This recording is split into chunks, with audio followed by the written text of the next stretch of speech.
Welcome to Middle Fingers Up, the show where we hold our heads high and our middle fingers higher. I'm your host, Kieran McKay. Today's guest is the embodiment of our inspiration to holding our heads higher and, yes, even our middle fingers higher. Meet Harjeet Kaur, an individual who exemplifies strength and resilience. When she faced her diagnosis of a rare cancer with fewer than 150 reported cases worldwide, she didn't back down. Instead, we'll learn how she stood strong and took action, and not just for herself, but for everyone else that may be facing similar battles. Harjeet's journey isn't merely just about fighting. It's about bridging the gaps in understanding within our South Asian community, as well as forming and founding Jai and Hope, South Asian Cancer Community, to volunteering and raising awareness. She's making a difference. Welcome, Harjeet, and thank you for showing us how to be the light in someone else's darkness. I'm so glad you're here. Thank you, Kieran. Thanks for having me today. And I'm honored, honestly, to talk about my story and to bring that change in the community and be the voice for other patients out there. My story has been, honestly, a roller coaster ride. I immigrated to Canada in 2018 with my husband, having a dream of settling down in a new country, having a family, having a good career. But I think fate has different planned for us. In 2019, around May, I was in Edmonton that time. So I moved to Edmonton from India, and I was working with Chamber of Commerce and things were really nice. I was liking my job. My husband was working in a good company and we were having a good time in a new country and settling down. But all of a sudden in May end, I started having high fevers and we just thought it might be normal viral or a flu. So as the system works over here, the healthcare system works is like you have to go to a family doctor and they prescribe you a medication and that's what we did. And we were told that, just go home, take Tylenol, things might be fine within a week. A week passed by and I still had fever ranging from 38 degrees Celsius to 40 degrees Celsius. And there was a day when I had a blackout in washroom and I fell. And my husband wasn't there. I don't remember, sorry, but that was a time when I fell and then he came in and we went to emergency and we waited for like 6 to 7 hours just to get answers. And finally we went in and they did my blood work and they said, nothing looks worse or bad. I think it's just a viral or a flu. You should not be here. If you don't have any other symptom, you shouldn't just go back home and take Tylenol. Similarly, 2 weeks passed by and my husband and we went to my family doctor and we said, just not fevers. It looks like there's something else. And slowly and steadily, I started having chills. And he was working at that time and I was home because I was sick. And we didn't get any answers and I had fevers nonstop every day. Every 2 hours, I used to have Tylenol to cut down my fever. I used to have bad chills during that time. And we advocated and he said to my family doctor that there should be something else we could do instead of, scans or something else. So she said the blood works looks fine, but what I can do is I can refer you to a infectious disease specialist at University of Alberta Hospital. And from there we can see what can be done.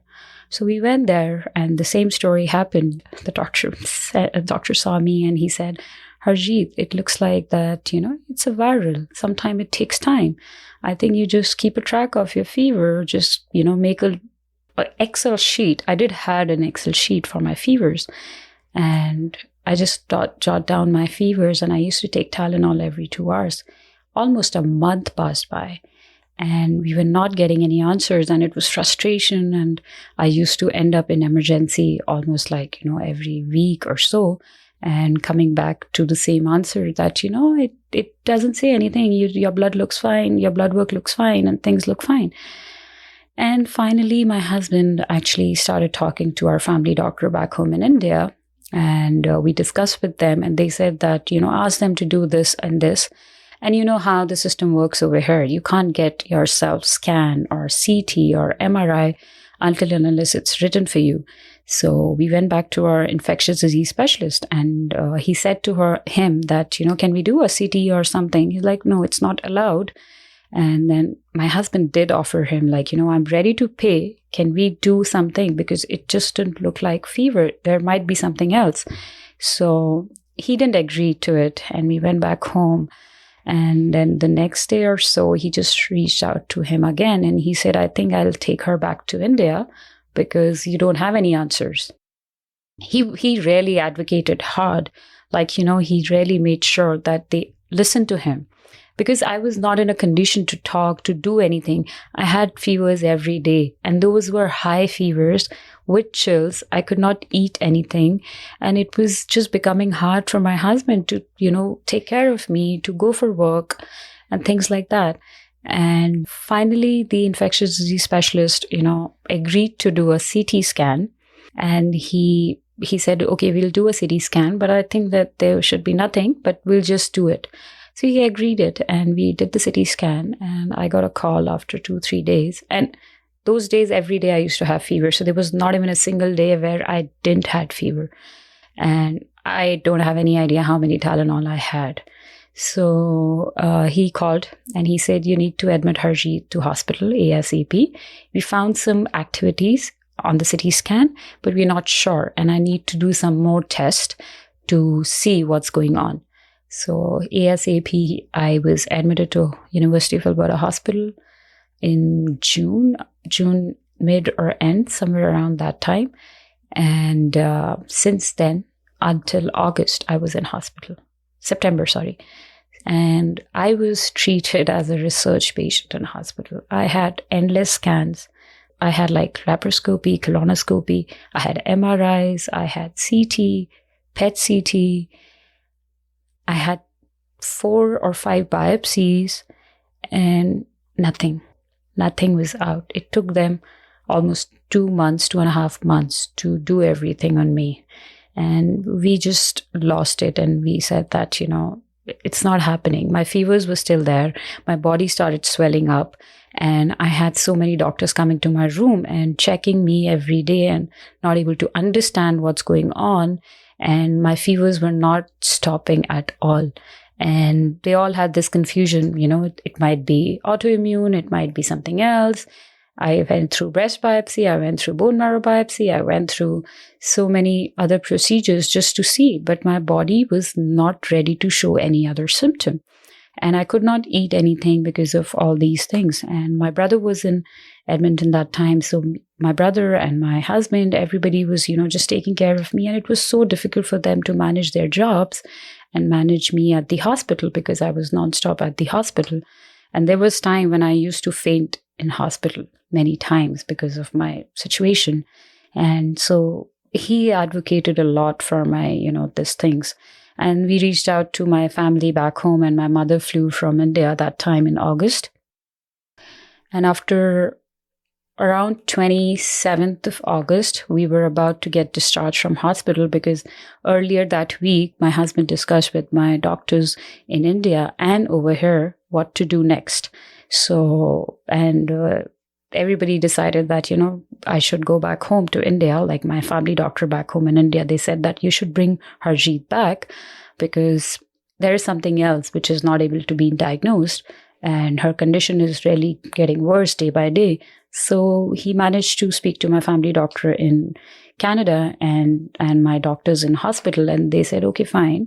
And they came up to the room and they said, can we do one last biopsy? We think that this biopsy might show something because of my blood counts going up and down. So firstly, I was not ready because I had so many pokes and I had so many surgeries and I was done with it. I was like, I don't want to be here. I just want to go back to India. And my doctors just rushed in and they said, just one biopsy, please. And we finally agreed to it, consulting my family back home in India too. And they did that. And on 27th August, when we were like getting discharge papers and everything ready to, go back home and then fly to India. So my husband wanted to make sure that how he will take me to India, because I used to get chills and I was high fever. How will she sit on a 24 hours flight? So by that time, he was discussing these things with my family doctor in Canada. I was in hospital and my mom was next to me, and they just rushed to the room and they said, Harjeet, we got the results, and it's subcutaneous panniculitis T-cell lymphoma.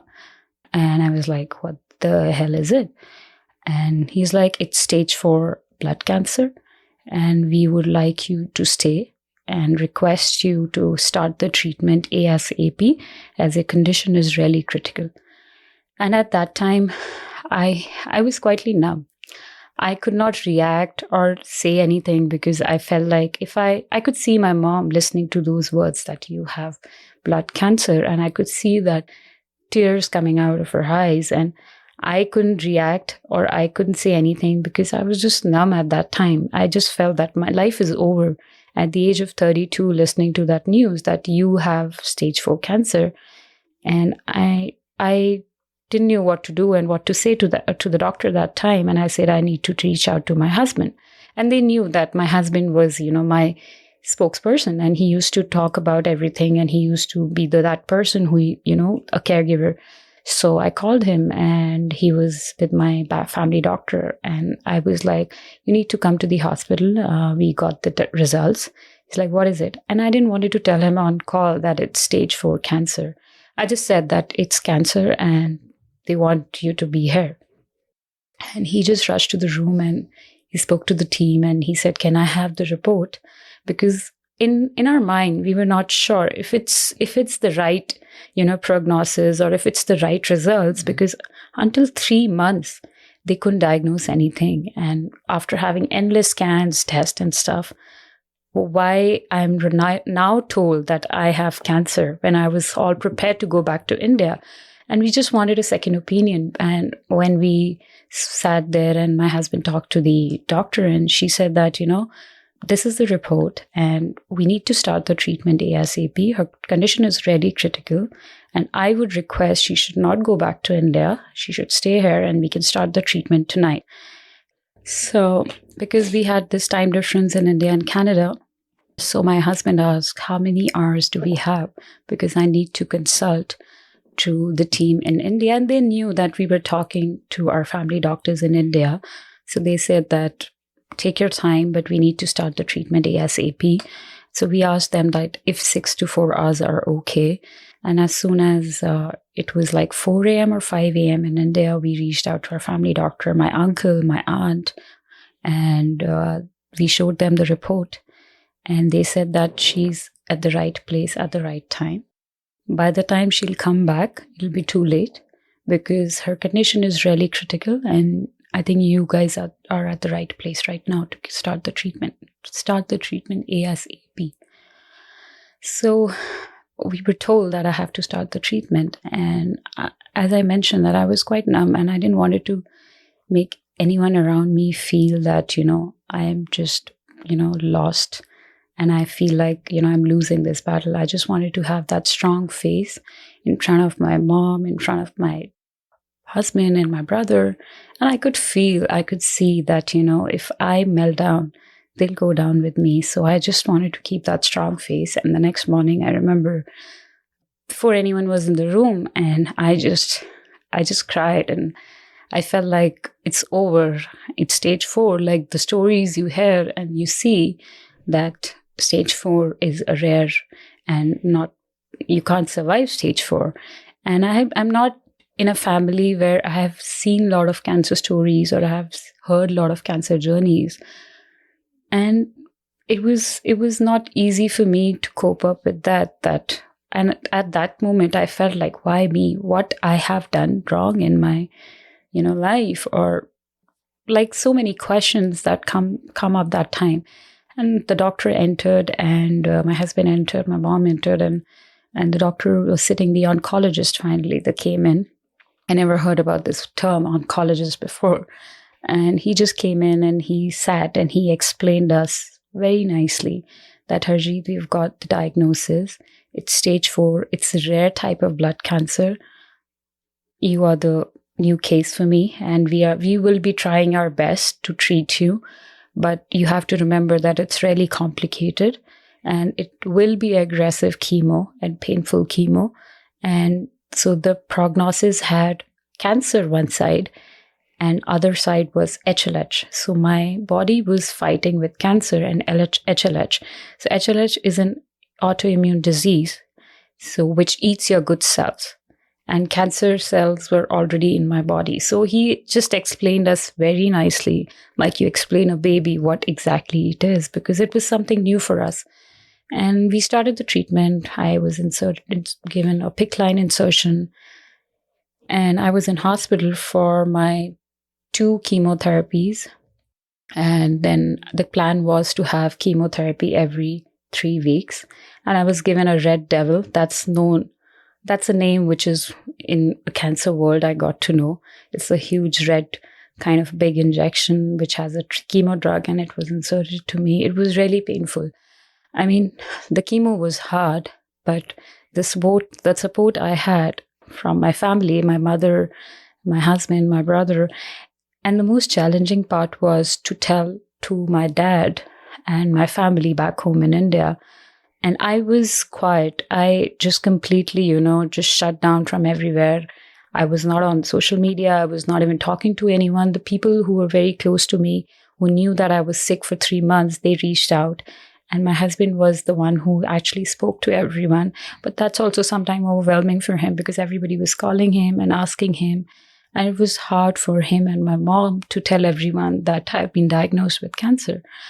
And my dad, especially my dad, because he was in India at that time. And he's very close to me and I'm very close to him. And I didn't want to talk to him. And I knew that he'll come back to me and, he'll be there for me. So he just tried ASAP to, come to Canada. And my husband sat with the psychosocial department in hospital to create a letter so that my dad can come ASAP. And he came for my second chemo, and third chemo, I was discharged. So finally, after 4 months, I was about to go home, and to go home, to be on my bed, to eat food, to eat home food. And I was home after 4 months, and chemos went on. And the worst part of chemo was when I started losing my hair. So a lot of people who know that I am from a Sikh community, and it's so challenging for a Sikh community people to cut their hair, to shave their head. So I kept my hair for 2 months, and because I could see my family that they'll not like me shaving my head, and I had long hair. And I went to see my doctor because I was having a lot of headache, and he said that, Harjeet, you need to shave your head. You can't have your hair you'll have all the pain in your head. And my husband, we came back home and he sat with me. He shaved my head and he shaved his head in front of my family. My dad couldn't see it. He went inside, but I had tears in my eye and seeing my hair gone. And slowly I started, having no eyebrows, no hair. And the one thing which I didn't realize that time was when I used to speak to my extended family, my grandfather, grandmother, or my mother's side, I always used to cover my head. That I was told to cover my head and talk to them for a video call. Obviously, at that time, I was just a robot. I used to do things which were told to me because I could even think about things were happening around me. My family was there for me, to support me, to provide me food, to take me to hospital, to provide me medications, to be there around me. Every chemo, they were there for me. But, those things were never in my mind, that why I'm doing this, why I'm covering my head, why I'm not able to talk about the cancer experience. So things passed by. So they started, I had the third chemo, and after third chemo, I was told that I have to have a PET scan. And I had a PET scan, and the results came okay, not so great. And I went to see my oncologist with my husband. And I still remember I was sitting and he said, Harjeet, what's your appetite? I was like, what do you mean? He's like, I want to know what do you want? And sitting in front of him, I said, I want to live. And I just want to get over with this. So he said, I give you two options. Your body is not reacting to the chemo drugs. We are giving it to you because you have a complication with HLH. So it's just making us hard. And I don't have many examples where, I can say that, it would be a positive result. But there are two options for you. Either we can start giving you chemos, the different regimens of chemos, and see how your body reacts it. Second, we can go for a stem cell transplant, and we have to look for a donor because you're still getting fevers. Your fevers are not stopping after chemos, and your body is not showing any symptoms of lymphoma. Like lymphoma has patches and stuff. And because it's stage 4 and it's so difficult and it's so rare, so we just need to figure it out, what options we have for you. So when he explained that, my husband said to him, okay, we'll get back to you. Let me just go home and talk. And being in a family, like especially in our Asian back culture, the decisions are not made by you. It's the whole family who sit with you, which is good and bad some way, but it's not you who make the decision. It's like the decision is done by the whole family. We went back home. Everybody was sitting out and I just wanted to go in the room and I bursted out. I just cried and my mom came, my dad, everybody came and I was like, I don't want to talk to anyone. Just leave me alone. Because at that moment I felt that it's done. Like I don't have any more patience to see like what's next coming for me. I've already gone through so much. And if I go for another chemo or a stem cell, I don't know if I survive and I have to take all that pain again. I'm not ready to do all this. I just, went on saying that I can't do it. And then finally the decision was made. They reached out to my family back home and they sat and talked. And my husband came to my room and he sat with me and he explained me that if we're going for a stem cell transplant, that will give you a little life longer. That's what doctor told us. That if you go for a stem cell transplant, you have a little life longer. And I said, whatever you feel, okay, because I don't have anything going on in my mind. I'm not able to fix anything. I'm not able to think anything. I feel like I'm just losing it. So he just said, we are going for it. We spoke to the family doctors back home in India, my aunt, my uncle, and everybody says it's a good option for us. We said yes to the doctor and they started looking. And then they asked me if I have a sibling. And I said yes. And my brother, my younger brother who was in Canada, so he was my stem cell donor and he was 100% match. That's also a very rare thing to have.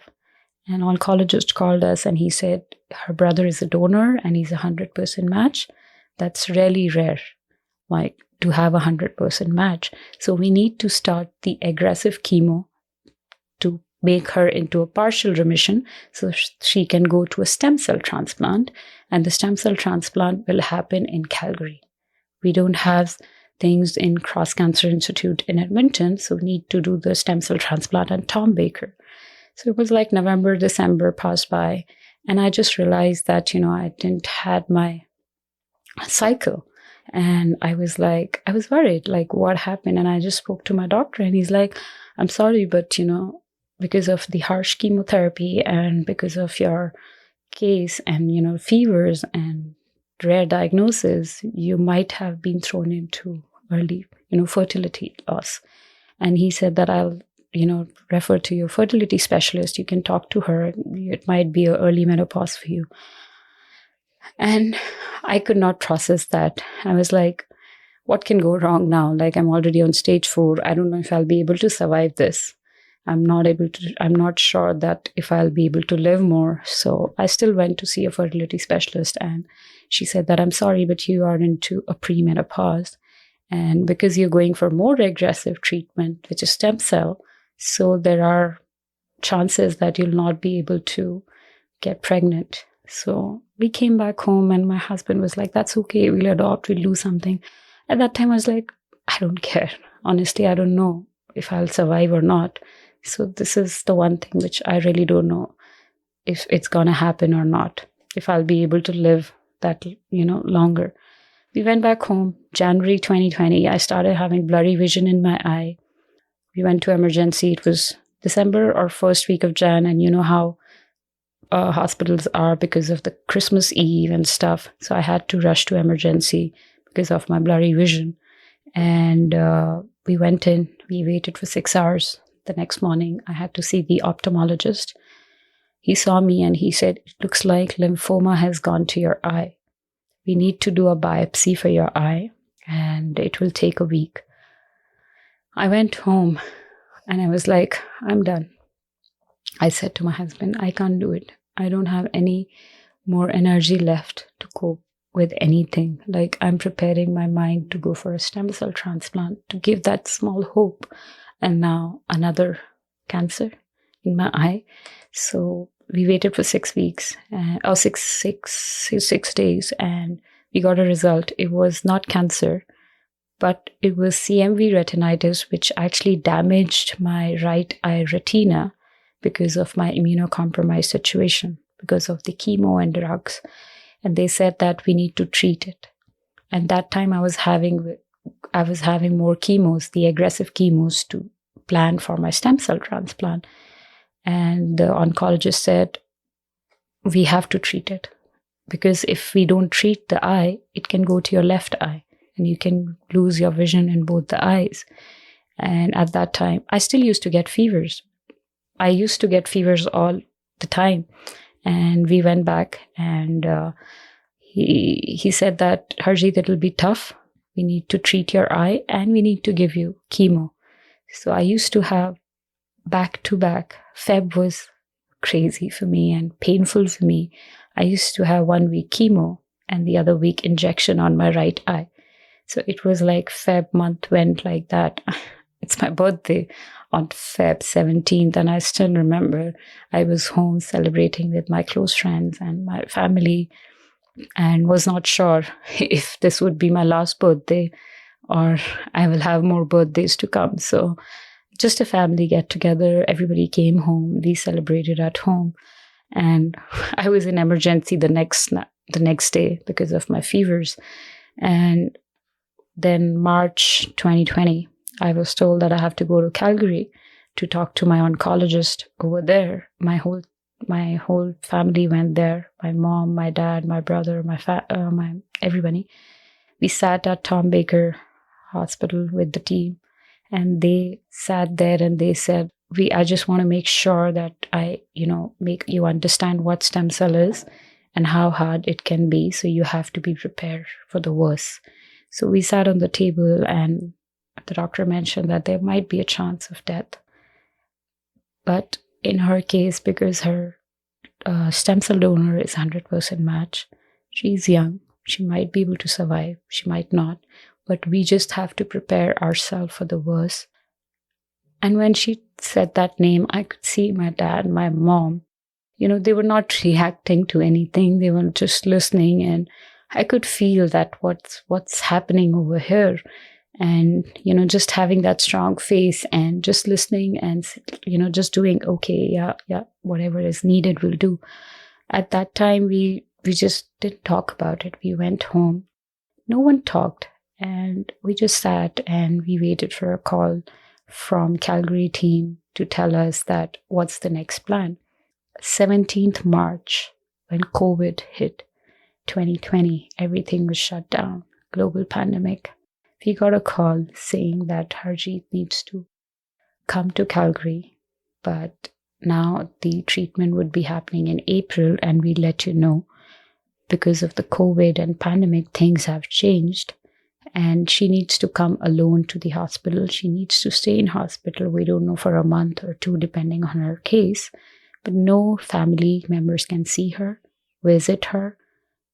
And we'll just do a video call or do something to let you know how the treatment goes. And if needed in emergency, if we lose her or something happens, we'll call a family member. So it was challenging. And when I got to know all this, I couldn't take it. And I said to my husband, it's done. I mean, I don't know. I was, okay when you guys were there for me. Like, I had everyone close to me. When I was going through my chemo, I was going through the pain. But how will I manage alone? How will I do things by my own? The stem cell treatment was hard. So plan was to have everyday chemo and last 3 days radiation. So it was like 8 days plan to kill my immune system and to give me my brother's stem cells. So they told us that 100 days are challenging for her. Any small infection could lose her. So we have to make sure that 100 days she stays in Calgary. So we were prepared for the worst, honestly. And 6th of April, I was taken to Tom Baker.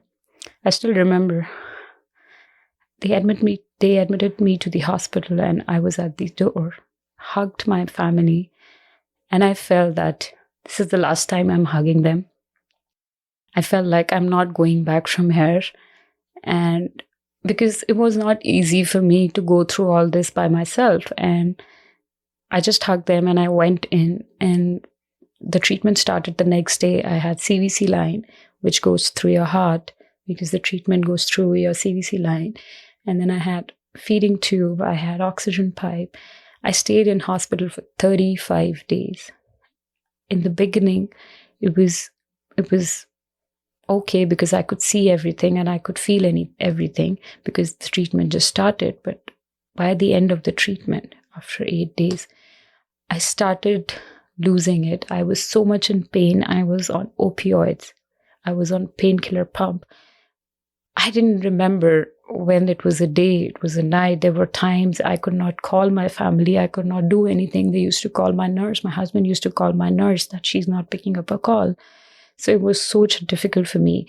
The only thing I prayed every night was to get up the next morning so that I could see my family, and I want to go back to my family. That was the only hope and faith I had.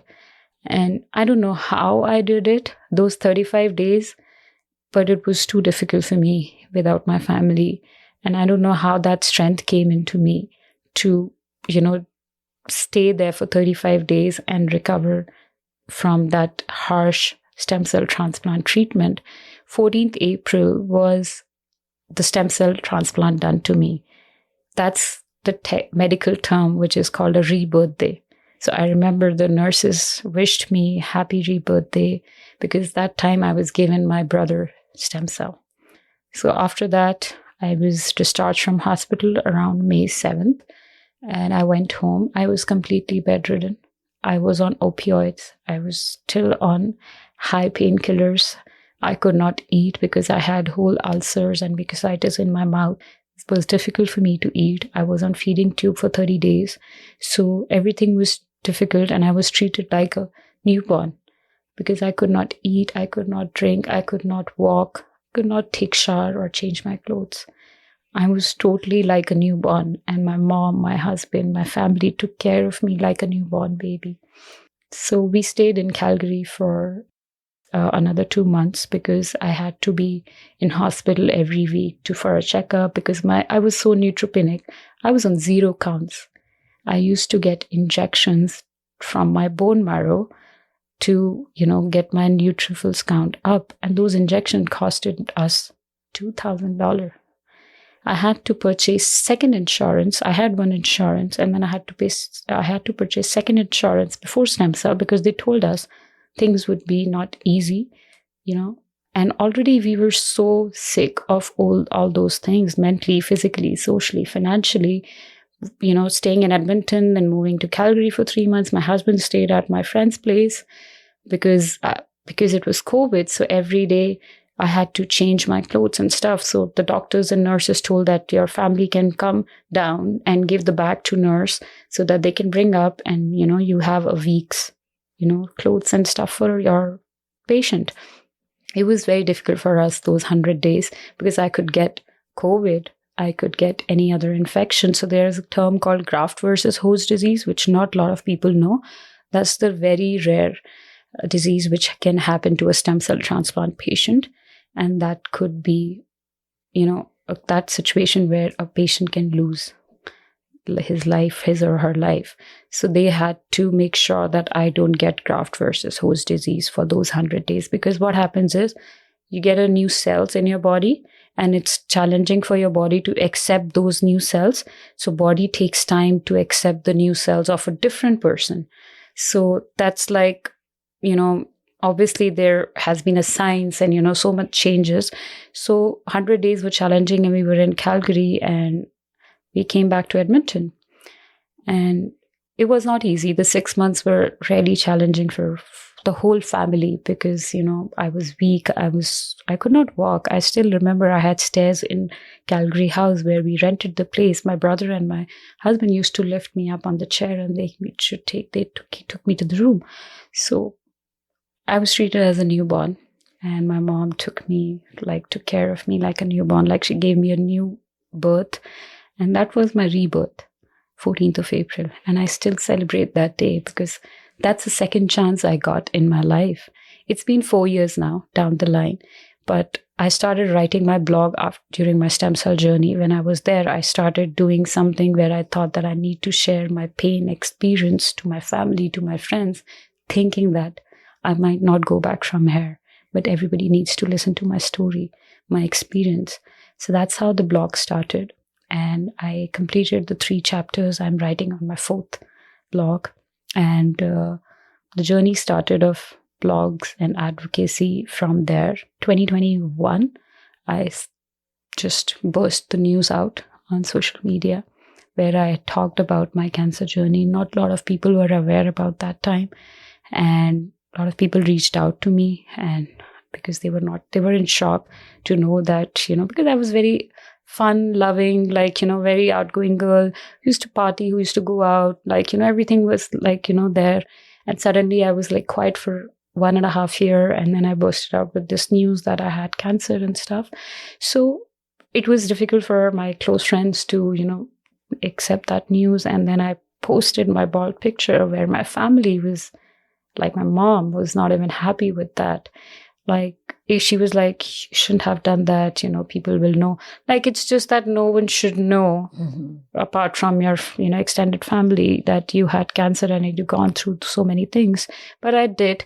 I just wanted to be out, and I wanted to talk, and I wanted to meet someone out there who has gone through a similar diagnosis, because I had a support, but there was one thing which was missing in my family was a talk about cancer and its experience. Whether it's me or them, it was a talk which was missing. And that's how I reached out to different communities and organizations, because I wanted to be part of those organizations. We can actually talk and understand. People can understand me, what I've gone through, what I've lost. And I connected with YAC, Young Adult Cancer Canada. One nurse told me in the hospital, I'd asked her, is there any young patients? I have hardly seen. She's like, no, there's a support group out there. You can reach out to them. That's how I connected with YAC. Then I researched about my cancer. I wanted to know more about my cancer. I reached out to Lymphoma Leukemia Society. I reached out to Canadian Cancer Society. So the advocacy work and, the more going deep down into my cancer diagnosis and to find support groups out there was started from 2021. And 2022, I just, wanted to, be a voice for other patients. So I did a campaign with Canadian Cancer Society, Be a Voice. And then it just went on from there, just had got the opportunities and, just collaborated with brands, organizations to talk about cancer, to talk about my journey. And I felt that there is a lot of stigma and taboo in my community where people don't talk about it. Because when I went back to India after 5 years of my cancer and COVID, I felt that no one actually talked about cancer to me, what I've gone through. And everybody had that face, you look better, you moved on, what bad was done. So that's not the thing, you don't know what I've gone through, right? You can only see through the pictures or through some other person, the feeling, the experience I've gone through is not easy. And that's the thing, like in our culture, they don't know how to talk and what to talk. So I felt like it's important to talk about cancer in my community. And because there might be one person out there who is actually going through this battle, who might not have that support which I had and had to deal with this all alone. And no one has to face cancer alone. There are support groups. There are people out there who are ready to help you. It's just you have to ask. And there's no good or bad thing to ask. So that's how the journey just went on. And it's been 4 years. April 14th, 2024. I'm 4 years old. Technically, my stem cells are 4 years. I still go for my vaccines like a kid, like the newborns go for vaccines and stuff. And I go for every year scan.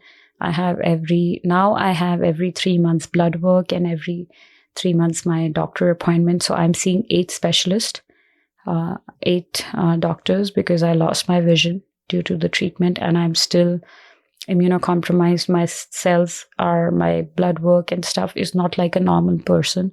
I can catch infection very easily. So I have to be very sure that, I'm wearing mask or I'm just protecting myself from any kind of infection. I did got COVID in 2022, but I was okay that time. And I had like a little bit of, my immunity was building, but I had to go through a medication for 7 days, that because I was stem cell transplant patient and I had to take those medications for 7 days. So those are the factors I have to see, that I can't catch infection because I have accepted this as this is my new normal. I'm not going back to my normal me, but this is my new normal. So, and I'm grateful and I'm blessed that, I have this second chance in life, which I've seen people losing their battle. I've seen young kids, young children going through this and losing it. So I feel like I was blessed to have my brother as a savior and, to get this second chance in life. And I appreciate this life. I love life and I live life now. For me, every day is a blessing. And I'm just grateful for this. And I'm just not surviving, I'm thriving every day. It's just not about survivorship, it's how you thrive every day. So, yeah. I just want to take a minute and thank you. Thank you for, first of all, reaching out and sharing the importance of why this story should be told. I want to thank you for showing up today and sitting here with me, sitting here with our listeners, and being so open to talking about the things that we don't talk about. And you said it best, like you're going through this whole process. We're not talking about it. Can I ask you some questions? Yeah. Okay. So first of all, I want to ask you, when you retell your story, like you had moments today, and I'm sure when people are listening, they can hear your voice crack. They can tell you're getting emotional. I'm sitting here like trying to not cry, but can't help it. I feel it when you talk about it. When you retell your story, I'm imagining you've told it so many times. Like what parts of the story do you feel have the biggest impact on you? The stem cell transplant. Yeah. I mean, I don't want to go back to that place again. I mean, whenever I talk about it, I go to that road where I still get the goosebumps. And when I go to Tom Baker Hospital for my appointments, I still go through those memories. And I feel like I just don't want to be there again, just getting the treatment done all by myself. That was the difficult journey. And every day was just a prayer of, to see next day. Mm-hmm. So that was not easy for me. Yeah. And I really don't know how I got that strength. But whenever I talk about my story or share my journey, the one thing which always take me back to those memories is my stem cell journey. Yeah. Stem cell journey, and always things like, how I passed every day, in that hospital thinking that I might not see the next day. So, yeah. Talking about that, when you say may not see the next day, to me, this is where I say you're this light in other people's darkness. There's people listening, family members that are living alongside loved ones that are experiencing cancer, people that are experiencing it, people that have gone through it. Did you ever think that you would be someone's light in darkness? Like, is that something that ever has come up for you? Till the time I was diagnosed, no. But when I started writing my blog, and quite a few people reached out to me after reading my journey, and when they messaged me or DM'd me that, you give us hope. And that's how I felt like, maybe my journey is helping someone out there. And I have been helping people in navigating, through their cancer story and journey, because it's not easy. It's not easy to hear those words that you have cancer. So while sharing my blog and, on talking about it on social media and how I'm navigating my life after cancer, it gives people hope that, there is life after cancer. Yeah. There is life after stage 4 cancer. Like, she is living, she's thriving. There are days when she's down. Like, there are days when I'm totally down. I'm completely in that zone where I feel like my life has changed. But then there are days when I feel positive about it, when I feel that, blessed to have this life. So there are moments, but I feel like talking about my story, if someone is getting any help out of it, that's part of healing for me. Yeah. I feel positive about it, and I'm happy to help and support till the time it takes. Yeah, it's like you talk so well about being a community and a collective. One experience is education, it's knowledge, and it can help build another's experience and another's. And I know we want to talk about prevention, which we're going to get to, but all these stories and all of these conversations can help people with that piece of prevention. And I want to go back for a second. You face death. You look death in the eye, and not very many of us can live to tell the tale of, imagining those children's fairy tales where they're slaying a dragon, and now with your sword, you're standing on top of this dragon. You did that. And what can you talk about, like, what facing death is like? Yes, Kiran. So death is a word which is not even talked about in our community, right? And cancer is always seen as a death. So when I was told, when I was told during the stem cell transplant time that there might be a chance of death, and I could see my family sitting next to me, but no one reacted to that. But what was going in their mind was obviously the thing that she might not survive. And after a year, so I had this conversation with my husband where I really wanted to know, were they expecting me coming back, or they were thinking that I'll not be coming? And he said that, he was not expecting you to that I would survive. And same with me, right? I thought that this would be the last time I could see my family, but we never discussed that thing, right? So there's a thing where you actually talk about death in cancer world. No one talks about it because it's so rare and it's so uncertain. I've seen people going through that road, right? Like, I've seen people dying because of cancer, but no one is prepared for it, right? And I don't want to portray this or show it to my people that, it's a death. I always wanted to tell them that, you're going through something, but there's always a light, right? So we always think that way. It's a positive thing, right? To stay positive, to think positive. That's what people say, right? But it's okay to have those moments where you feel that you might not live. Like, I have those days when I feel, I don't know if I'll be living for next year. Like, I live every day. I don't know if I have next day or not. And that's very common. I am a cancer patient. That doesn't mean that I can, that actually says that it can happen to me, but it can happen to anyone. You pass a road and you get an accident, and what happens next? Nothing, right? So I think you just have to prepare your mind that, live life every day. You have to enjoy your life every day. You never know what's going to happen next. It's so true. We don't. Yeah. So sometimes, I don't want to say that, but sometimes people just, think about so many things, but they don't understand that how grateful they are. So it's really important to be grateful for everything you have and appreciate that. How did you find that? I sometimes think about, oh my gosh, like what do I have to be upset about? And I'm so upset. And, we all do this. We get in our head and we can only see our own issue. And yet you're going through this big life battle, and every day these conversations of, we don't know what's going to happen with this treatment and that. Where in all of that did you find that light or that hope, or, okay, I can do this. I can do this.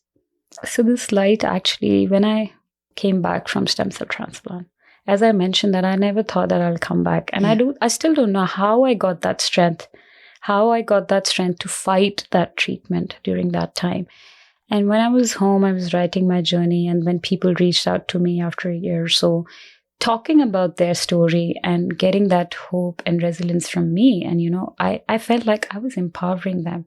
And I felt that, this is the time where people should know my journey so that one person out there can get hope and get that positive sign from it. And that's the way I feel. Like, I know, like, as you mentioned, that I get this every time I get anxiety when I have scans. I go into that zone where I feel like, what if my cancer comes back?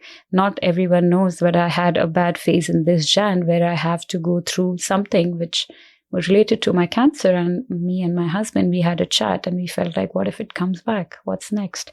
Thankfully, it was benign. But that thing is always there. Yeah. But I just have to cope with that. I know it's not easy for me, but if I always think about that, oh, what if it comes back, how will I treat it? I don't know how will I take it first, but I live for the moment. I see that, okay, if it comes, we'll face it. If I face the worst, I might face this. And me and my husband, we always talk about it. Like, there are so many things going around with every person's life, but we always see it like, we have gone through the worst, right? Yeah. And we came out of it. So now for me, everything is not as hard as what it was that time. Right. So we treat it like that. Like, we have seen the worst, and these are really small things for us. And we'll go through everything day by day.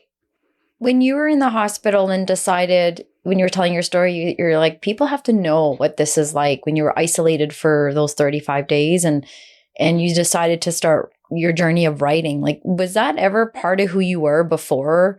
Like, no one would ever think that that's what you would do? Even were you surprised that all of a sudden now you have a blog and you're writing and people are responding back to you saying, oh my God, how did you decide to do that? So the writing piece was not for people, it was for my family, because I thought that I'm not going back, but I just wrote few things like, if I'm not coming back, what I had faced and stuff like that. And when I went back home, because I had all the time, because I was bedridden, I could not walk, do anything. So that's how I started it. And I thought, maybe I should write it. Maybe I should write my experience. And I never thought that it would be so active globally that people would look after this. And it just started for me as a journaling.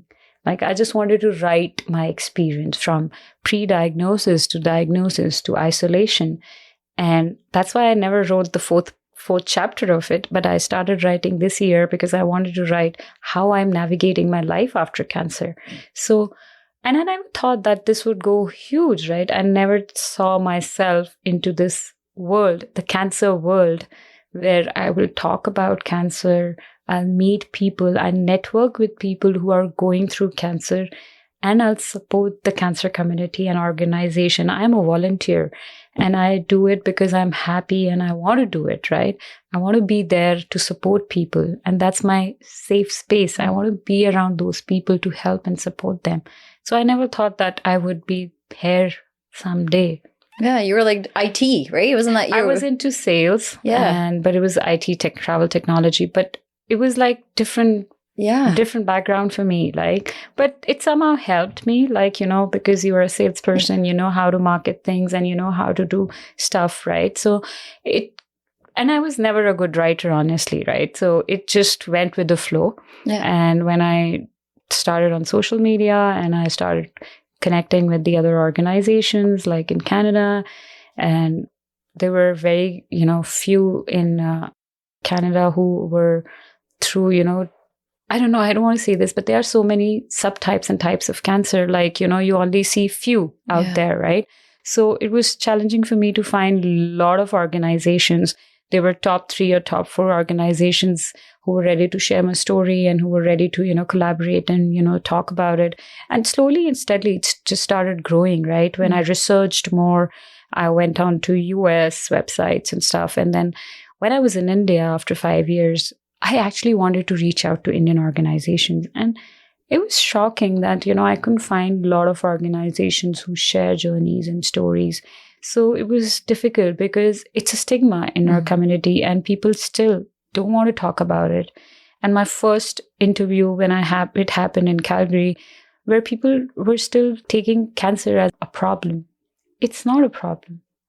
It's a disease and it needs to be addressed and talked.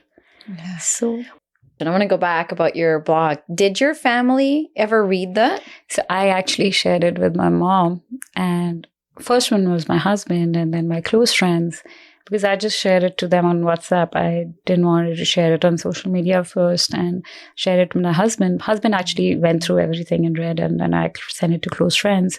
So, and my mom read a bit and I had to explain her a few pieces. But I got a reply from a lot of people that it was very emotional to read and go through that, phase and stuff. But that was the thing where people actually went into that zone where they were reading and, reading everything, what happened, how it happened, and how I got into isolation and recover from that.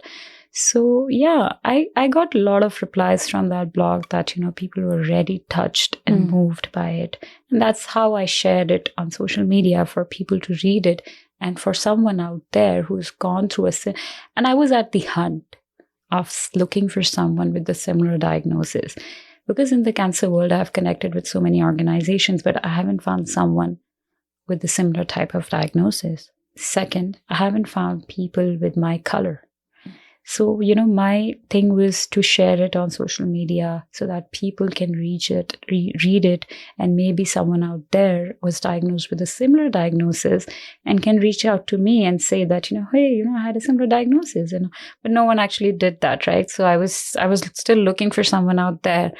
And through my blog, someone reached out to me last year, right? Because she had a similar type of diagnosis. And I was like, thankfully I found someone. And I am giving her that hope, right? Because she could see herself, now after 4 years that, Harjeet is still there. She's thriving. She's living. So, that hope is a very big word, right? And it's important in our world too. Like, you have to have hope. Where do you think, for people maybe listening today who just can't find that hope, have lost the hope, feel like you don't need the hope, all those reasons why it's not there, what would you tell them about why it's important?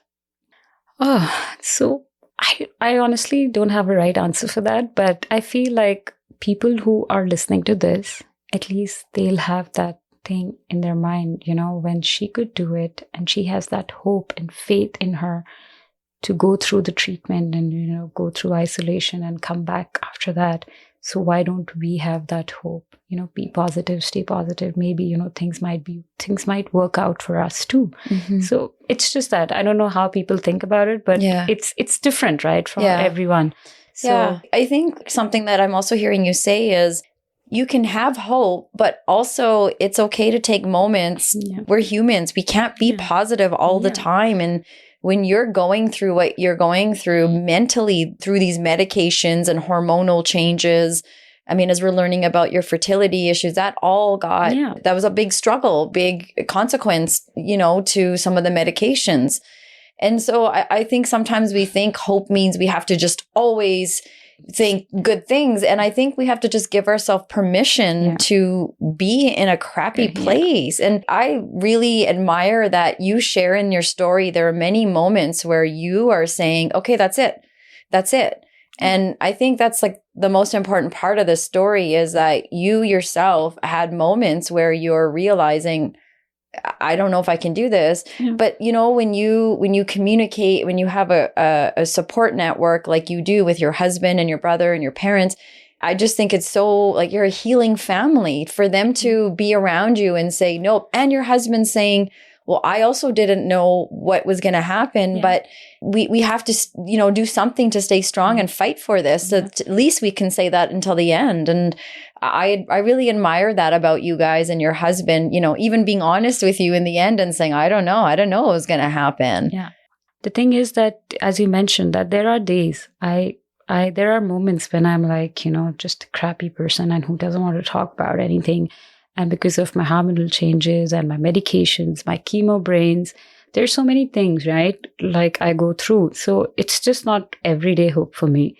There are days when I'm like completely down and I don't want to talk about it. And I feel like where the hell my life is, what I'm doing in my life now, where I was and what I'm doing. And so things like that do happen sometime. Yeah. And but you have to move on, right? Yeah. Like, it's just that it's not easy, but when you're not given a chance, and you have to, just survive and do things for you, right? So you have to. Yeah. I want to also ask you about the challenges. You're going through this right at the beginning of the pandemic. It's already something that's so rare. You've had so much blood work and nothing's coming out. You're facing, the potential of this death. You're looking at this at the end of the day thinking what's going to happen. I would imagine the world slows down. Time is just going too fast. You can't get answers. Did you feel your experience with receiving the diagnosis and treatment was slow, was fast? Like when you look back now, how do you feel the medical, part of or navigating the medical system here in Canada, especially you were new to our country? How did you work through all that?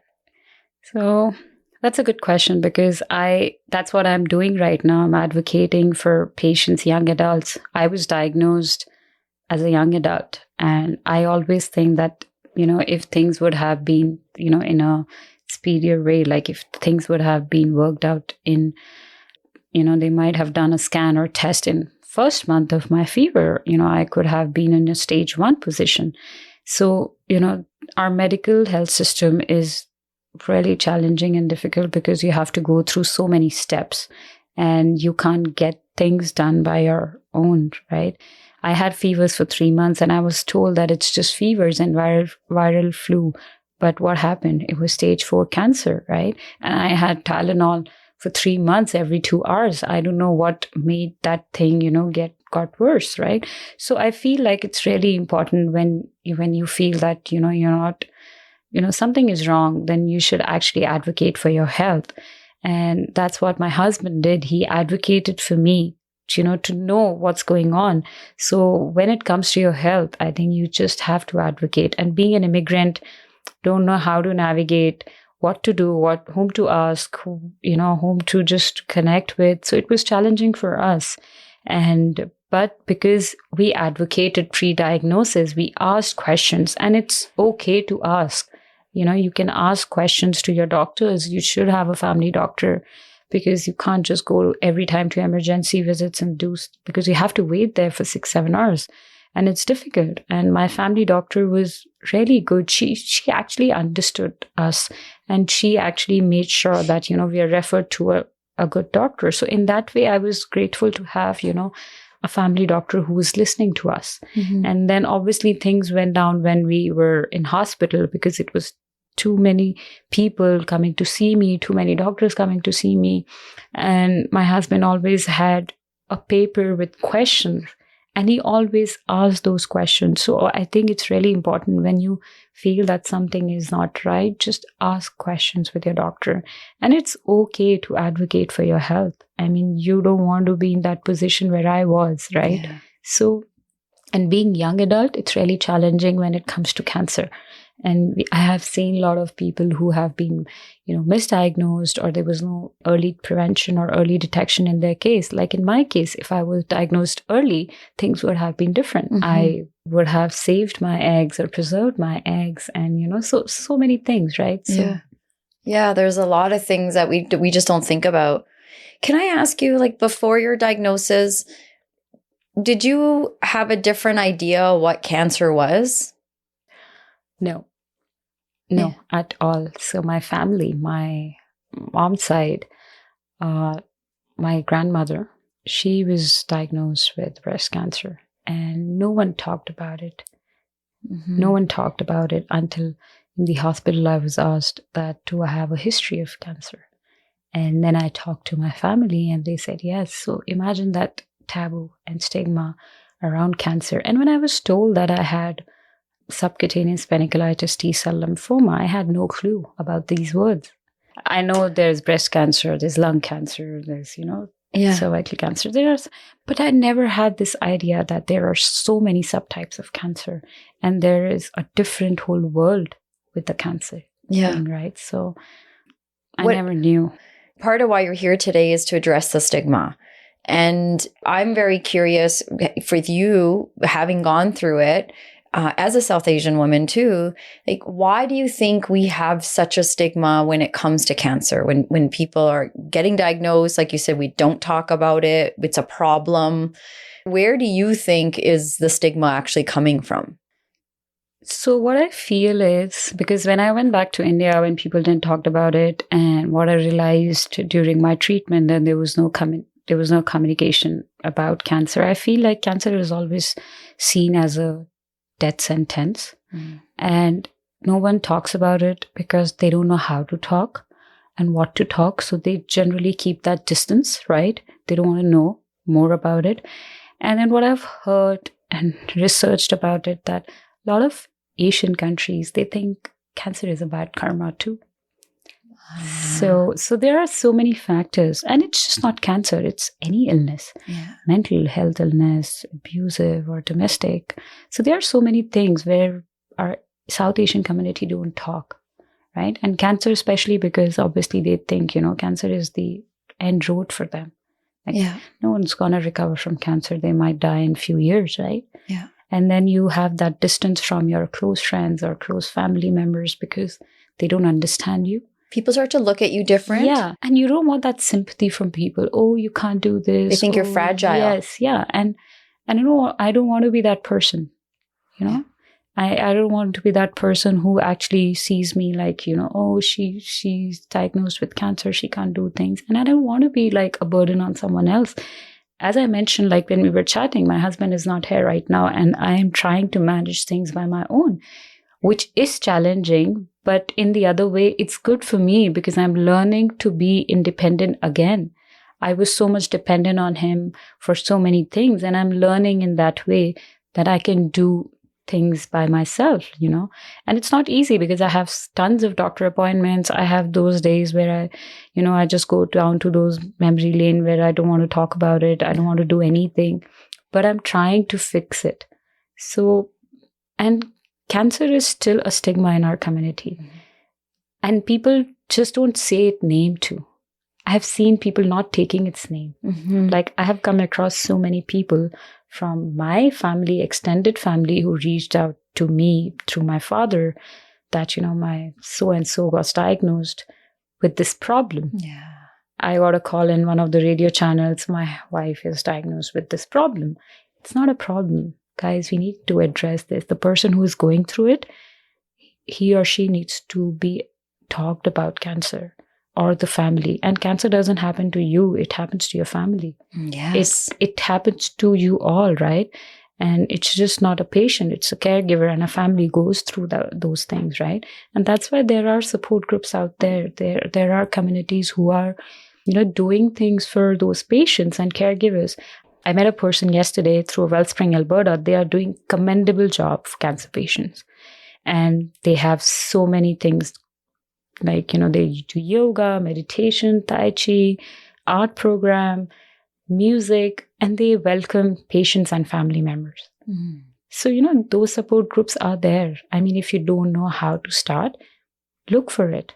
And if you don't know how to, there are hospitals who provide these, services and support groups details. So it's just you have to talk. And if the patient can't talk, then family members should actually reach out to these support groups.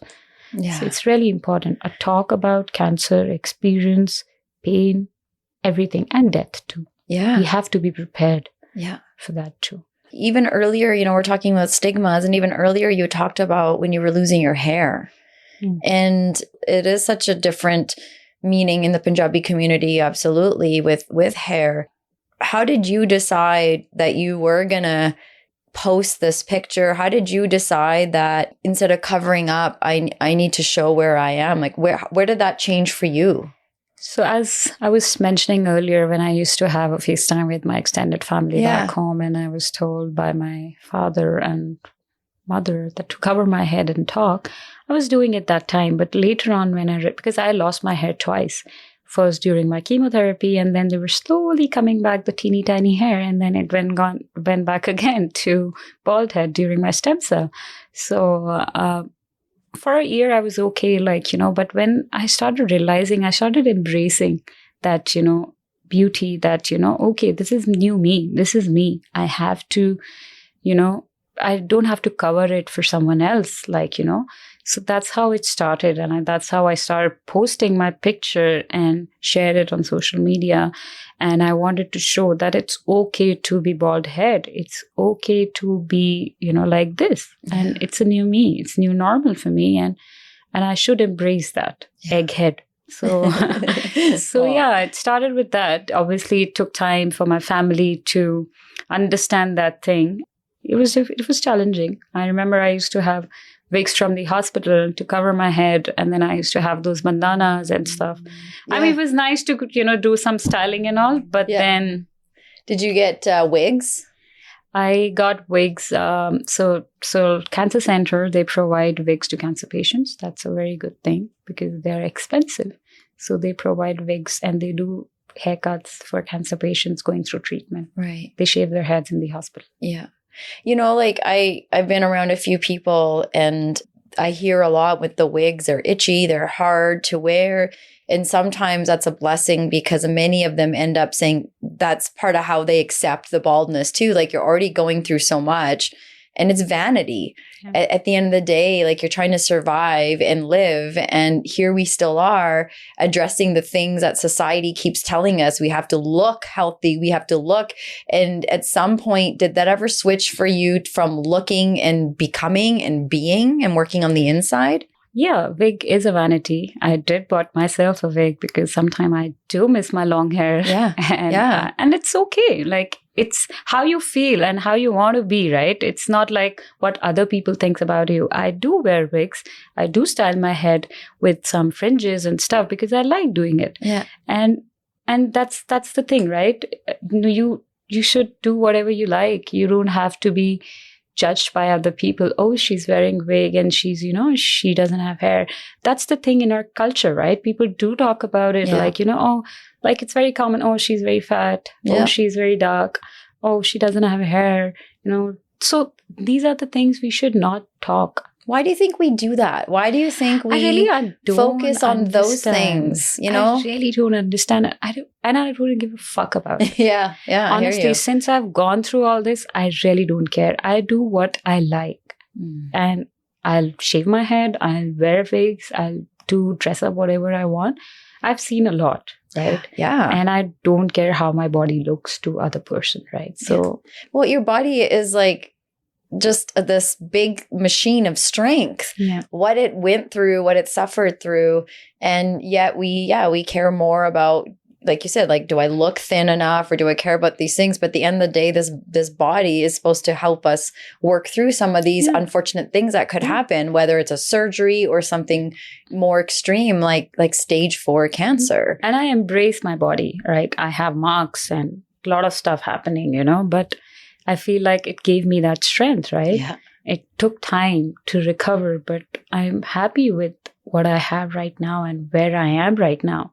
Yeah. So, and that's where it comes. Be grateful for whatever you have in your life, right? Right. Especially our health. Yeah. We ask for things that, when you have a birthday, you make a wish, and we want these fancy things. And at the end of the day, we can't have any of those things if we don't have our health, if we don't look after ourselves and pay attention to signs and things our body might be maybe telling us. And then you don't have that second opportunity in life.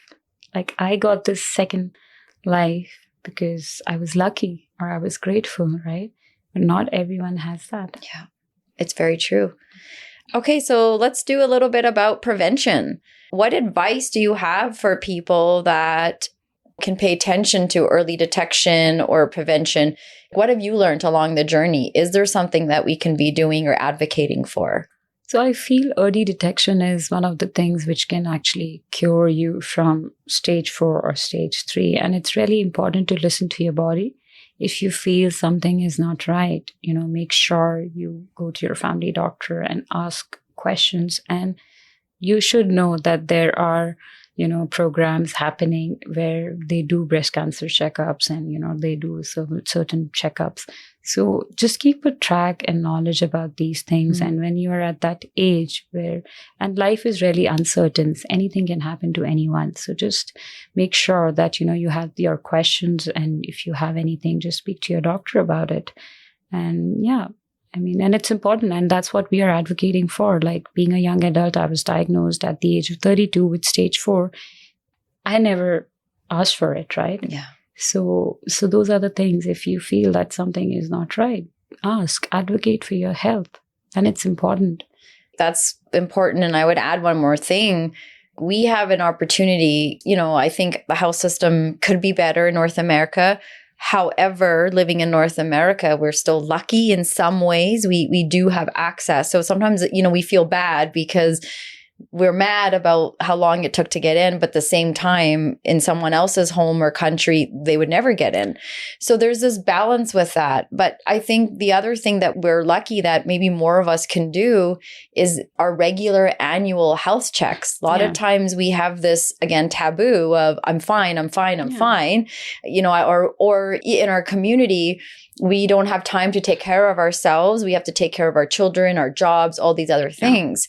But again, we're working backwards. If we can't have our health, we can't have all those things. Yeah. So these regular health checks at least once a year to do the blood work, to get your eyes checked, to get your, the dental work, all these things that can help us find a lot of ways of prevention, if possible. What do you say to that? You're absolutely right. So first, I wanted to say, like you said, that I see that I was in a right place at a right time. Yeah. Like I was in Canada. Obviously, the health system is difficult and challenging over here. But if I compare myself from India and COVID, I feel like I was lucky to be here. Because if I would have been in India, things would have been different for me, right? Yeah. So that's one thing, right? I'm grateful that I am in this country and I was treated and I'm still here, right? So that's one thing. And the checkups, yes, like there are so many tests like pap tests and stuff happening, but not a lot of people go for it, right? Yeah. So I think people should be educated about these things, right? And especially the doctors, they should actually talk about it more to their patients, right? I know a lot of people get their blood work done annually or after 6 months. So that's the thing. If you feel something is not right in your body, whether it's fever, whether it's just feeling fatigued and tired, just make sure to get your blood work done or ask your doctor, is there something else? Like there are, I was mentioning earlier with you that there are breast cancer checkups done in BC, in Ontario, in Alberta with age of 40, right? So I think when you're turning that age, you should know that are there any scans or tests needs to be done, and you have to take care of your own health, right? I know people have jobs, kids and everything, but health is important too. How will you take care of your kids? Exactly. Right? Yeah, exactly. So, what about with her mental health? We like, what was your dialogue with your mental health during this whole process that you were going through? So as I mentioned, we had like lack of communication regarding my cancer diagnosis. So when I came out of stem cell, because I could not sleep, I was on opioids for a month, and I went back to my oncologist and I mentioned her that, I'm not able to sleep and I don't know. I just feel like I don't know what to do and my mind has so many things. And that's when she suggested me to go through a psychosocial. And I started the therapy after stem cell because I felt like I'm not able to address anything. I'm not able to think anything. And I don't know what to do next, where my life is going. And there were so many things I was grieving about. And I didn't have anyone around me to talk about it. But I just went to see a psychosocial. And till now, I I'm taking anxiety pills, and I do take them because I feel it's important. And I do go to a therapist it's been almost 3 years now. And it has helped me because he's not judging me. He's listening to me. And what I've gone through, he knows it. And they have that kind of experience and power. They can actually make you understand what you're going through, which sometimes your family or your loved one don't understand, right? Yeah. So in our community, that's also one of the taboo. Because I remember when I started taking medications and I started going to the therapist, my parents, my mom was like, why you need that? It's okay. Like we have all the things, have faith in God, have this. I do that. Right? I'm not denying it. But that's something else and that's something else. If therapy and medicine is helping me, I will do that, right? Yeah. So I feel it's okay to talk about your mental illness. If you can't talk to your loved ones, you can go to a therapist and do that. Yeah. And it will help you because you need to take care of your mental illness. Totally. And I tried it because I could not do anything. I could not actually think about anything, right, at that time. And I felt like whom to talk. Yeah. And I actually remember when I joined Îyâxe, I actually typed there, I'm looking for someone to help and support me through my mental illness. And that time, a lot of people said, reach out to your psychosocial, your doctor, your therapist. They'll help me. They'll guide you. Yeah. And that has helped me. Yeah. I mean, I don't know what will I do without my therapist. Yeah. I'm so glad you had hope and faith in that, because you're right. Like a lot of our community puts it inside and it comes out physically. So the amount of medications we can end up on, or maybe even like physical health issues we can end up with, sometimes I wonder, like, how is that any better than talking and trying to figure out, what's going on? And a lot of times, like you said, in our community, faith in God is the number one thing. And I agree. Like, I think being spiritual, praying, loving God can be very helpful. But the therapy part, we need it alongside. It can't be just one thing. We need someone to talk back to us too. And sometimes it's a one-sided conversation with God. And having a therapist in the room, you get to, the big word for me is validation. You get to have someone, yes, your husband, your whole family is there for you. But like you said, they're also going through this too. And sometimes we protect our loved ones and we can't really, really tell them how scared we are or how worried or angry and all that, because we want them to be okay. But this, like you said, this therapist, they can take it. They can sit in that room and hold on to, it's like a container. Yeah. They hold on to those feelings, and when you're ready, you can talk about them. Yeah. And I think, I hope you get to talk more, and maybe in your 4th chapter, we'll see a lot of that, because our community could really benefit from all of the healing that's needed. We have addictions, we have domestic violence, like you're saying, we have all of these stigmas and concerns about divorce and all the things in between. And how can our mental health not go through something like our body goes through? And I feel everybody is going through something every day, right? For sure. And there are people who don't talk about it, and they don't know how to, talk about it, where to talk. And because so many things are happening, right? Yeah. Life is not easy, right? And especially when you are in Canada, being an immigrant, have a job, have a family, there are so many things going on, right? So it's important to have that therapy because it helps you, right? I believe in God. I do have faith. I do both, honestly. During my stem cell transplant, I used to have my own, how would I say that, Sukhmani Sahib ka Path on my bedside because it made me feel good, right? Yeah. And I do still, right? I go to Gurudwara. But on the other side, I need my therapist too, to listen to me, to understand what I'm going through and to actually help me, guide me through the steps, right? So, what would be one advice you would give to people listening that just, think, no, therapy is not for me? Like, what would you hope that they would take from this? If therapy is not for you and if you're going through something, I mean, you need to share. Do journaling, do write your thoughts. But you just need to take that out, whether to your family member, a closed one, or a support group, or a friend. If you keep all things in your mind, I think that would come out bad. in front of your family. You might feel that stress, anger, anxiety. So I know a lot of people, they don't want to go through therapy, and it's not cheap in Canada. Yes. Right? Yeah. And so there are a lot of factors. So, you can actually start writing your thoughts, do journaling, do meditation. There are so many things, and there are so many support groups out there. You just need to find one for you. Right. Speaking of support groups, let's talk about you creating Chai and Hope. This is for the South Asian cancer community. So how did you start this and how's it going? Tell us about this. So I started this group with a friend last year in October or December. So I went for this conference where I was a speaker, and I was talking about the stigma in our community. And I was talking about all these things, how, cancer is taken as a problem and stigma and karma. So I said that, I really wanted to do something for my community. And for me, to do it all by myself would be really challenging because it takes people to create that group. A single person can't do a lot of things, right? And there was a girl in the room, and she stood up and she said, I'm from here from last 20 years and I have seen that. So, and we just talked about it, and we just came up with an idea to have that group. And we created that private Facebook group. It's a private Facebook group, Chai and Hope, for South Asian cancer community. And we have 28 members. Wow. And it's like a group which is a safe space. And again, cancer is something which people don't want to talk publicly, right? And no one wants to share the story publicly. There are only few people who want to advocate and do this. That's right. So we just wanted to make it small and private. We just wanted to have that space, safe space for people who don't want to be left out alone in this journey.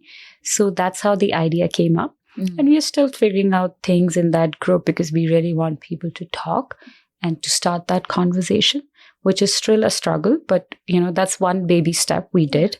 So I'm hoping, and we talk about it more now because I feel if somebody is listening to this, right, they might want to join it. Mm-hmm. And they want that safe space mm-hmm. to talk about their journey, their experience. So, yeah. We got to start somewhere. Yeah. Sometimes we don't start something because we expect it to be this big, huge thing. And there's space for and room for that. But just like you said, we need a safe, small, intimate space where you can start building that. So for those of us listening, how can we support this group? Is there something that we can do or contribute or help with? I mean, it's just a start. So I would really want people to, just let them know if anybody is going through this. And it's open to patient, family members, caregivers, men, women, we don't care. We just want people to know about this group, and they should know that there is a support group for brown people or for Asian people where they can be comfortable. And we have people who can understand different language, right? So it's okay if you want to talk in your language, right? And we'll be doing much of online Zoom chats that we are starting to do from next month or so, where we'll have Chai and Zoom chat so that people can just express what they are going through, how's their life going after cancer, and if they have something to talk about or share about. So yeah. That's amazing. The more you spread the word out, I think people would be getting help out of it. When we air this episode, we will put the link up, but maybe you can let others know when they're listening, how could they find this group? It's a Facebook group, you said? Yeah, it's a Facebook group. Just go on Facebook and type Chai and Hope, South Asian Cancer Community, and that's how you can find it. Or you can follow me on my Instagram, HK Thriver, and where there you have a website link on the bio where you can go and see. Perfect. The page. I was going to ask you to drop your plug at the end, and you already did it, so that's awesome. And maybe you can even at this time drop the rest of your plug because we can have access to your blogs as well. So where could we find them? It's the same. So it's a public group on Instagram. So if you go on HK Thriver, you will actually see the website, which is a link tree, which have all my blogs, articles, interviews, any information you need about me. It has my email address, so you can reach out to me on my email. You can DM me on my Instagram. So yeah. Perfect. And if you look for Harjeet Kaur cancer, so you might find it on Google, because I think a lot of people find it out through Google too. You've been part of a lot of awareness and education and volunteering your time. And is there a story or maybe a story of hope or a conversation you've had with people that have reached out that really something that's really sat with you that you can leave with us today? So yes, I have been connected with a lot of groups in Canada, and through that groups, and also I found a lot of cancer friends, and we connect well. I have been going through a conference for last 1 year, and we met again in another conference. We look forward to the next conference, and we meet there. It's a network group for cancer patients where people talk about their journey, people talk about their story. So I love that. I love that close knit of people who understands you. And then through my journey, like people who have reached out to me and asked me questions about how you coped up and how, you did this and that. And I'm ready to help. And I do answer their queries. And I've been connected with that that group of people too. And when I talk to them, if they are Asian or South Asian, or if they're from any background, I do tell them if they want to connect through my Facebook group, we are there. And I have connected to a lot of people where people have been shattered by this news that, they have cancer and they don't know how to navigate this, how to go for a treatment, because a lot of time, which we didn't talk about, they don't want to go with the chemo treatments and radiation, and they want to go through the herbal side of it, right? The herbal medication. So I have actually came across a lot of people who talked about this, that chemo drugs are harsh on your body. And I can't comment on that because I'm not a doctor. But obviously, if you feel that something is not right for you, you can always consult and take second opinion. So that's the different thing. Like, I can't talk about the drugs and stuff. So, but I can always talk about how you can, deal with your mental health, or you can deal with your treatment. And, if you need a support groups, I can always tell you that these are the groups out there globally, or there are on Instagram, Facebook, everywhere, right? So that's how I can help you. Mm-hmm. And I would imagine, like, that's what we talked about at the beginning, like just building those bridges and those gaps. You experienced those through your journey, and so here you are trying to close those gaps because you had to figure all that, you and your husband. And thankfully, both of you, we're in this fighting place because, like, your husband's showing up with these questions and all sorts of stuff. And I don't even know, like, how I would even deal with that. But to think, okay, that was a little different that he showed up. Not many of us would. So to have you kind of like you said, you're an ambassador, to be able to help guide people going through that. I think that's so important. And I'm really glad that you're here. I'm really glad that you are thriving. And I'm really glad that you can help our community get through this stupid stigma piece so that we can thrive, like you said, and not just survive. Yeah. I mean, I just want that word out that cancer is not a death sentence, guys. I mean, there's a life after cancer, there's hope, there's resilience, there's so many things to do. And just top that taboo, talking about, you don't want to listen or hear about cancer. So I just want that thing to be gone, because there are so many people going through it every day. So many people are diagnosed with cancer. Yeah. So.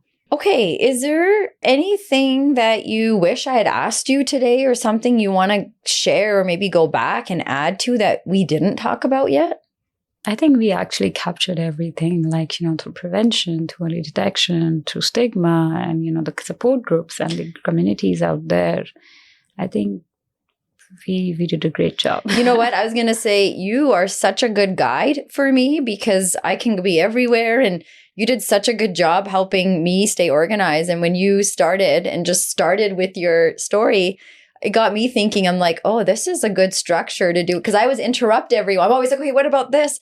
And today you were so great. I waited, and so many of the questions, are answered before I have to ask them because you're sharing the story, which is the most important part. So I agree. I think we did cover a lot. And maybe one last thing would be a little call to action. If there was one thing and only one thing our listeners and supporters were going to take from this conversation, what would you hope that one thing would be today?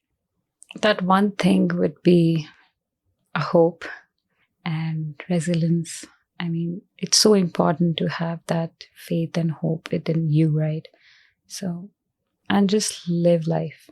Live every day in life. Just thrive and be grateful. So many words. No, I agree. Like, it's well said. And just, don't give up. That's what I hear you say. Don't give up. Don't give up. Like, just have that hope and faith and just be grateful. Yeah. Yeah. Yeah. Okay, well, thank you so much, Harjeet, for asking for this, agreeing to come on, having this conversation today. I just think our community is very, very, very lucky to have someone like you who believes in us so much and wants to share your journey, as painful as it was, because I see what you're doing. You're just saying that, you know, part of why you're here today is so that maybe others can also be here. So I'm so grateful for what you're doing for our community and all other communities. Because you know what? The stigma and these struggles aren't just within our South Asian community. There's so many cultures that can share this today and that listen to this that are like, we have this problem too. Yeah. We need a Harjeet, you know, in our community. No, I've listened to that when I met a couple of people through my, you know, journey and through my events and support groups. There are other communities apart from South Asian who still have this stigma about cancer and mental illness. So, it's still there. I agree. And I'm not going to let you leave without doing your middle fingers up. We usually do it in the beginning, but today we did at the end. So before we go, what is one thing you can put your middle fingers up to today? Taboo. The word taboo. I mean, for anything. I mean, just stop that word and, you know, stop that thing. It shouldn't be given. It shouldn't be said, a taboo to anything. Well, I appreciate we have fighters like you that are trying to, you know, battle that taboo. And I think we have lots of room for more people to join that. And there's more that are experience these so-called taboos. And the more of us that can talk about it and share that, okay, it's not just one person. And some of these taboos were, I think, put in place to help our community maybe survive, maybe, you know, work through fear, whatever. But times are changing and we can grow and we can let go and, you know, develop some good taboos. Yeah. Like talking. Talking is a good taboo. Talking is a good taboo. And cancer is also recovering. Like it's a place where people are recovering from it, right? And there is so much science happening behind it and stuff, research and stuff. So I think it's becoming better, but obviously it's not stopping. Yeah. So at least stop that taboo and, you know, talk about it to your family, to your loved ones who's going through it. Yeah. You know, I really like that you shared this because I'm going to do it at middle fingers up too. And it's very similar to what your taboo. Mine was sometimes we assume we know something before we really know it. And it stops us from having a really good conversation with a loved one because we think, how many times do we do this? We think, well, I know what he's going to say. Yeah. I know how she's going to be. I'm just not going to do it. And that's our anxiety. That's us wanting to control. And the last couple of days, I've had some really good, hard conversations with like really good friends about things that I decided in my head they didn't want to talk about. And they showed me the exact opposite. They taught me the importance of we need to talk. It's so important. And, you know, you don't know how it's going to go until you do it. So it's like the taboos. We just stop and we think this is the way it is. But, you know, it takes someone like you to challenge that and say, no, actually, this doesn't have to be this way. Yeah. Like you said, you know, it's not a death sentence. Yeah. And it's not the end of the road, right? And people do navigate their life after cancer. It's challenging, but people do. I'm doing. So you're doing it. Yeah. If I can do, you can do it, right? So well said.